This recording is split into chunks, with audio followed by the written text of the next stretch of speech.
Hi everybody, it's your friend Vash, aka Triqqerhappy77 on Instagram. Welcome back to my channel. In this video, I'll be ranting about the coolest, fastest, toughest cars on the road, the bad boys of the Decepticon army, the Stunticons.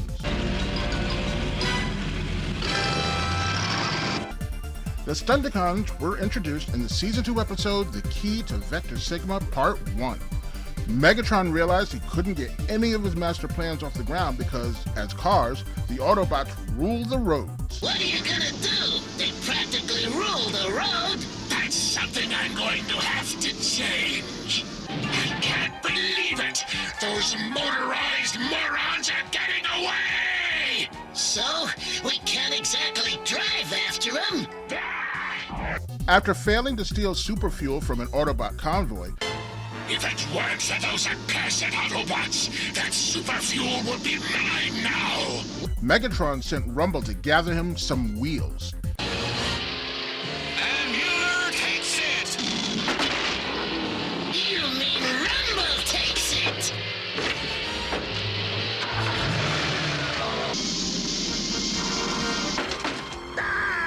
I'll go straight! I'll do anything! Take the money! I just want the car!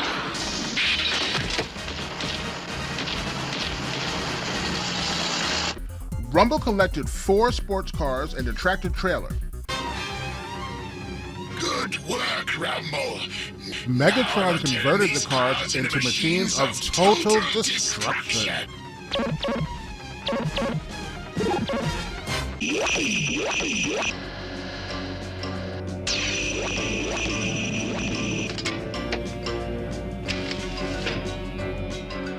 The cars now had impenetrable hulls thanks to automatic force fields. Let's test the improvements, shall we?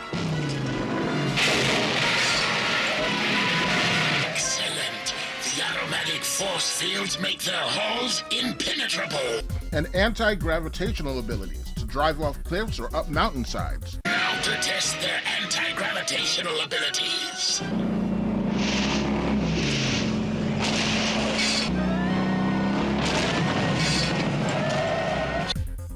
Megatron took his new car team to Cybertron, where Vector Sigma, the computer that gave all Transformers life, could give them independently functioning personalities of their own. I am Vector Sigma. Before Cybertron was, I was. You must give personalities to the Stunticons. They're cybernetic creations like ourselves. Fill them with hatred for the Autobots and all that the Autobots stand for. Hence, the Stunticons were born. We're ready to roll, Megatron! Me, Motormaster, Dragstrip, Wild Rider, Dead End, and Breakdown! The G1 cartoon didn't dive too deep into each of the Stunticons' individual characters. Most of the episodes focused on them as a group menace. But we did get some glimpses into their personalities. Wild Rider was reckless. I'm Wild Rider, and I want to bust something up! Dead End was verbally articulate. I am Dead End. I guess I'll have to do what you say. Breakdown was neurotic. I'm Breakdown. I'll obey too.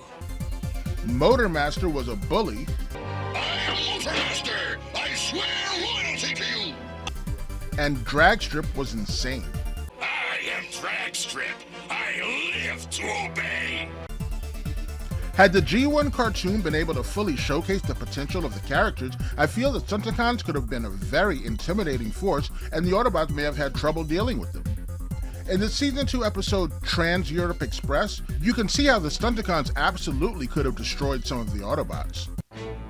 Make sure not a single Autobot reaches the finish line alive. It'll be a pleasure.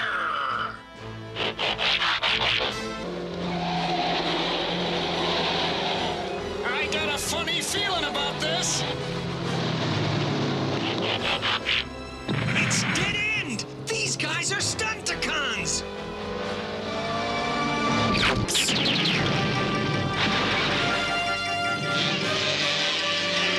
Now for the rest of those auto-bozos.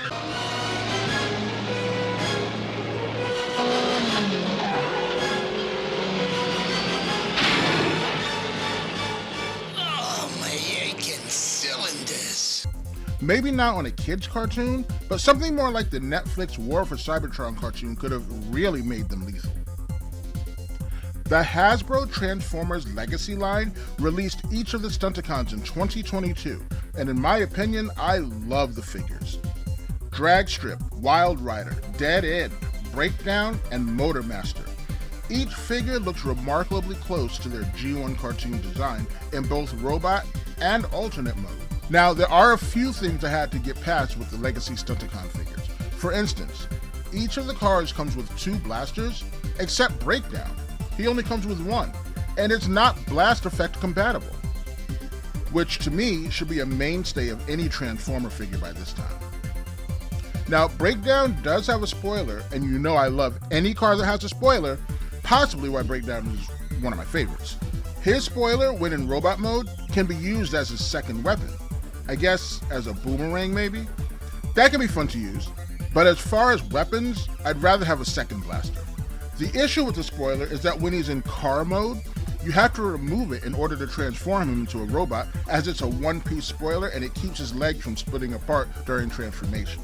Fortunately, our friends over at Nanef Prod make a 2-piece spoiler for Breakdown, which I like much better. I'll leave a link in the description to order one. Now, Motor Master, who is beautifully made, looks a lot like the cartoon, and to me is a work of art. Now, in the cartoon, the entire vehicle of Motor Master transformed into the robot. Stunticons, let's transform!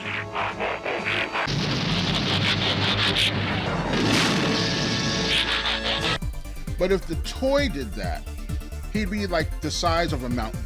And we all know when it comes to the G1 Transformers, the scale of the robot was the scale standard, not the alternate mode. It seems times have changed over the years, and the alternate mode is now the scale standard for what the robot looks like, which I get. It's a more realistic take, especially now with the live action movies.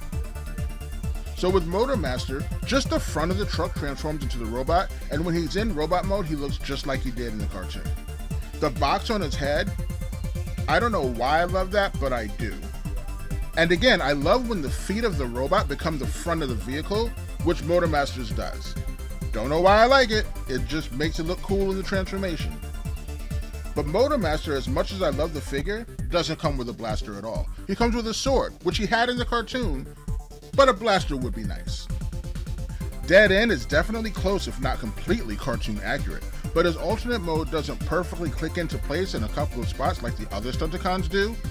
Dead End's legs and spoiler have gaps that seems like I can either close one or the other, but not both. But other than those small gripes, the Legacy Stunticons are so close to cartoon accuracy, I'm a huge fan. Each of the 5 figures has great articulation and makes for great posing, especially the ones who are blast effect compatible. Now to me, the Stunticons were a very cool team. I love the idea of the Decepticons having a team of cars, and the cars kind of went together like a group, but what really makes the Stunticons special is the fact that they can merge to become Menasor. Optimus Prime! My cars have a secret! Stunticons, unite!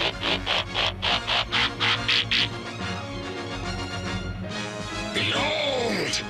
Menasor! Motor Master didn't seem to just become the body and the head. It seemed like Menasor was all Motor Master, and then the 4 cars would attach to the limbs like body armor. Stunticons unite to form Menasor!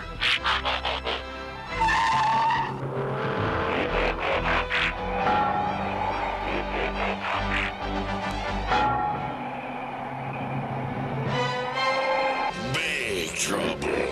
Stunticons, years to become Menasor! Menasor! Attack! Stunticons!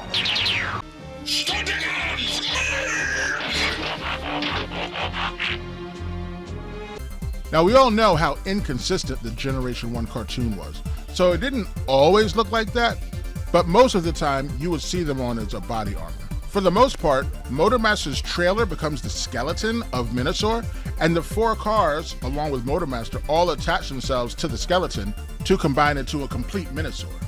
Now on Menasor, You attach Breakdown and Wild Rider to the back of Menasor's leg. I hear a lot of people that don't care for Breakdown and Wild Rider attaching to the back of Menasor's legs because they seem kind of useless back there, but I remember thinking the same thing watching the cartoon back in the day. It's like Motormaster is Menasor and the cars are just body armor, not necessarily limbs. Some people have turned them around so they face the front, and that's fine, it looks good as well, but for the most part, it seems like they were designed to attach to the back. I do admire how they designed Drag Strip and Dead End to be able to connect onto the arms and then split apart so that there can be elbow articulation, and then you put it back together to remove them. As a toy, Menasor is completely sturdy. The idea of having the trailer become the skeleton seems to work as far as articulation and sturdiness. It's not flimsy or wobbly, and you can pose them very well. The Stunticons were featured in quite a few episodes. They were mostly the muscle of the Decepticons. Stunticons, transform and merge into Menasor!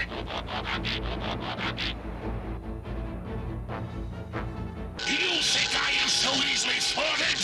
Stunticons, unite!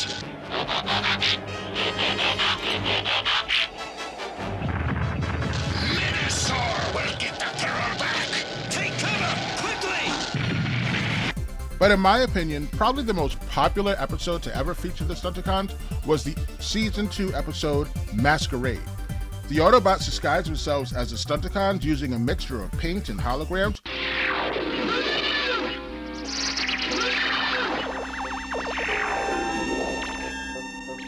How do I look, Ratchet? Your own designer wouldn't know you, Windcharger. Man, Optimus, you're a dead ringer for Motormaster. Did you have to say dead ringer, Spike?